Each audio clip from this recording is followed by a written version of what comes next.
अगर किसी ने कोई लिबास सिलवाना हो तो उसके लिए दर्जी के पास जाया जाता है, नाप दिया जाता है, डिज़ाइन दिखाया जाता है और फिर अपनी पसंद का लिबास तैयार करवाया जाता है।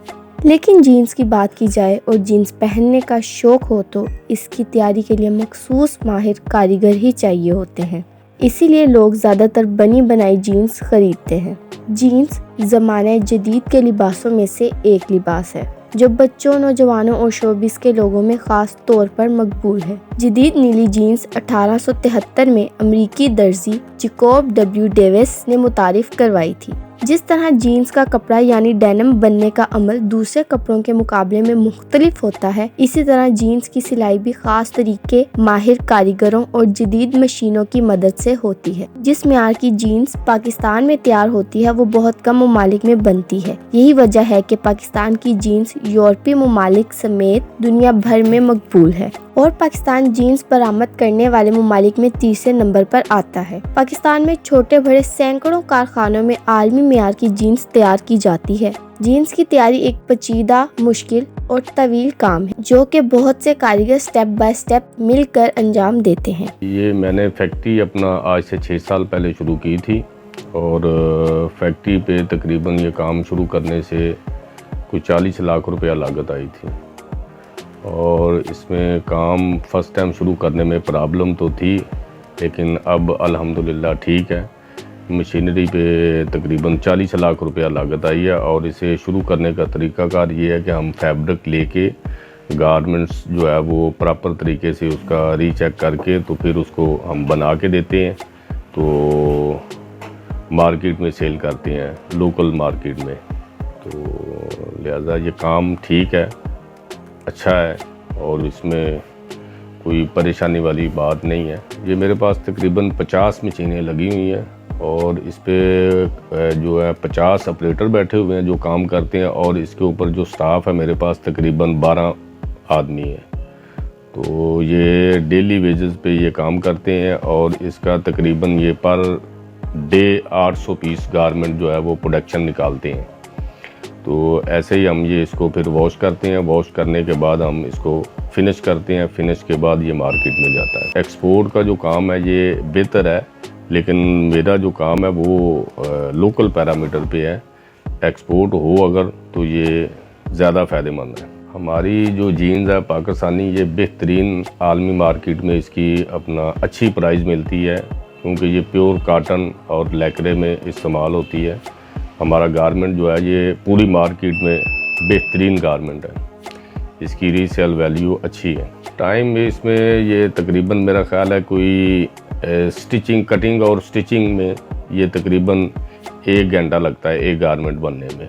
अगर प्रोडक्शन हो पर अपना गारमेंट के हिसाब से फिर वो मशीनों पे डिपेंड करता है। अगर 50 मशीनें हैं तो ये तकरीबन मेरा ख्याल 800 से 1000 पीस डेली वेजेस पे निकल सकता है। बकाया इस पे वो आप कैलकुलेशन कर सकते हैं कितने।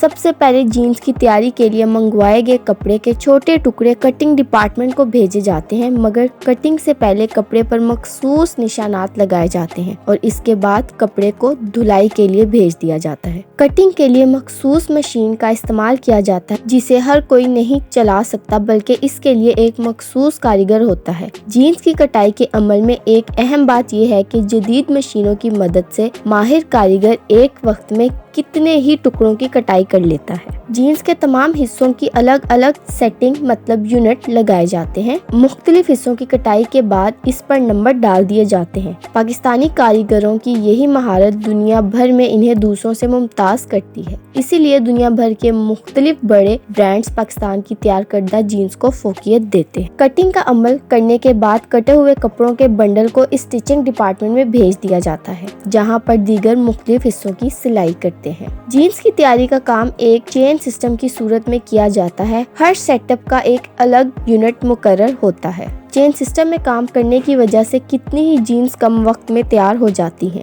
यही वजह है कि रोजाना लाखों जीन्स पाकिस्तान से दूसरे ममालिक को बरामद की जाती हैं। छोटे छोटे कटिंग किए हुए कपड़ों को जोड़कर पहले जीन्स का फ्रंट तैयार किया जाता है। इसके बाद जीन्स के पिछले हिस्से को तैयार करने का मरहला आता है। बैक साइड तैयार होने के बाद इस पर जेबें लगाई जाती हैं। जेबें लगाने के लिए मखसूस मशीनों का इस्तेमाल किया जाता है। जीन्स के पिछले हिस्से में सबसे अहम चीज लेबल होता होता है जिस पर साइज लिखा होता है, जिसे बहुत तवज्जो से लगाया जाता है क्योंकि लेबल की गलती से जीन्स का साइज तब्दील हो जाता है और दुनिया भर में जीन्स की खरीदारी के वक्त साइज लेबल ही देखा जाता है। इसके बाद जीन्स की तैयारी के आखिरी मरहले आते हैं। ये हमारा फ्रंट सेक्शन है, इसमें अपना काम स्टार्ट होता है। 15 से 20 आदमी का इधर बैठते हैं और काम करते हैं। उसके बाद हमारा बैक सेक्शन स्टार्ट होता है। बैक सेक्शन के स्टार्ट होने के बाद फिर हमारा असम्बली में आ जाता है काम।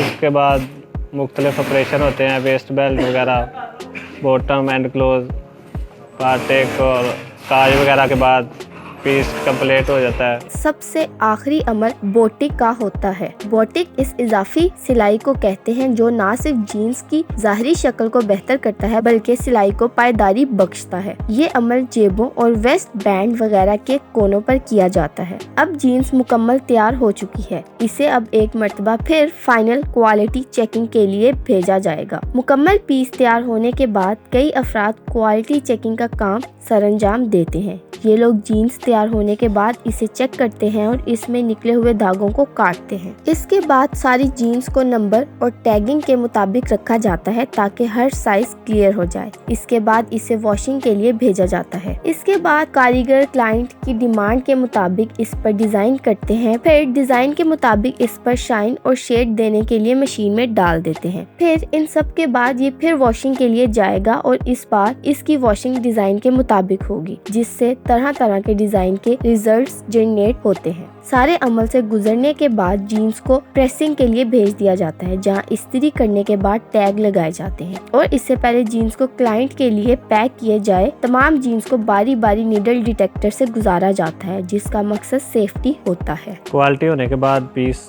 पैक हो रहा है और पैकिंग होने के इन बॉक्स में हम पैक करते हैं और हमारे पास ये जाने के लिए तैयार है मुख्तलिफ शॉप्स वगैरह पे। इसके बाद बहुत से जीन्स को एक ही थैले में पैक करके गत्ते के डब्बे में रखा जाता है और इसे टेप से अच्छे तरीके से बंद कर दिया जाता है और फिर सामान को वेयर हाउस में मुंतकिल करते हैं, जहाँ से माल को क्लाइंट तक पहुँचा दिया जाता है। अच्छा, ऐसा है कि जीन्स हम नॉर्मली जैसे कि मुझे देख सकते हैं स्वेट शर्ट के नीचे पहनी है, यही जीन्स मैं सेम टी शर्ट के नीचे भी पहन सकता हूँ और कैजुअल शर्ट्स के नीचे भी पहन लेता हूँ। इसके अलावा फ्राइडेज़ पे कुर्ता के साथ शलवार आजकल ट्रेंड काफ़ी कम हो गया और बेसिकली इजी होता है कि मैं साथ उसके जीन्स वेयर करूँ। इसके अलावा जीन्स के और काफ़ी ज़्यादा फ़ायदे हैं, आप काफ़ी ज़्यादा कंफर्टेबल फील करते हो as compared to dress shirt और ड्रेस पैंट्स। तो ड्रेस शर्ट के साथ भी आप कैजुअली जीन्स को वेयर कर सकते हैं। अच्छा, तो ऐसा है कि जीन्स की अगर हम मार्केट के हिसाब से बात करें, जैसा कि मैं आज मार्केट में आया हूँ, तो ऐसा है कि जीन्स की वैरायटी कुछ ऐसी है कि हर प्राइस डिफरेंस में हमें मिल जाती है। इसको एक आम इंसान भी पहन लेता है और अगर बहुत अच्छी क्वालिटी में चाहिए तो हर हिसाब से हमें प्राइस में इसकी रेंज मिल जाती है। तो इसके अलावा काफ़ी सारे कलर्स अवेलेबल होते हैं, लेकिन जैसे कि मैं जीन्स लवर हूँ तो आई रिकमेंड कि जीन्स एक बहुत अच्छी चीज़ है पहनने के लिए भी और इसमें आप बहुत कंफर्टेबल फील करते हैं।